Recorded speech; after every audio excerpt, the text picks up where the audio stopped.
দুই বন্ধু শহর থেকে গ্রামে বেড়াতে গেল। গ্রামের আঁকা বাঁকা রাস্তায় হাঁটতে হাঁটতে এক বন্ধু জুতো ছিঁড়ে গেল। তারপর সে তার জুতোটা একটা গাছের মধ্যে ঝুলিয়ে দিল। আরেক বন্ধু দুষ্টামি করে লিখে দিল যে এই গাছে যে তার ব্যবহৃত জুতো ঝুলাবে তার স্ত্রী তার কথাই শুনবে। এক সপ্তাহ পর সেই গাছটা জুতোতে হেলে পড়লো, আর সেই গাছের নাম হয়ে গেল জুতোর গাছ। আশেপাশের সকল মানুষ সেই গাছে এসে জুতো বাঁধতে লাগলো। তবে কয়জনের স্ত্রী ঠিক তাদের কথা শুনেছিল তার সঠিকভাবে কারোই জানা নেই। এক জটওয়ালা ফকির ভিক্ষা করতে করতে ক্লান্ত হয়ে এক বট গাছের নিচে বসলো। ঠিক সেই সময় সেই রাস্তা দিয়ে এক লোক যাচ্ছিল। বাতাসে একটা কুটা তার চোখে গেল।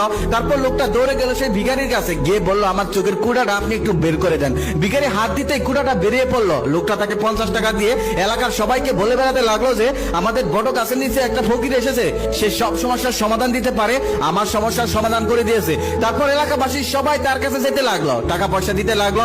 ফকির মনে মনে ভাবলো যে ভিক্ষা করার থেকে আমার তো এই ব্যবসায় ভালো। তারপর সে ভিক্ষা করা ছেড়ে দিয়ে সেখানেই বাবা হয়ে বসে থাকলো। তবে কয়জন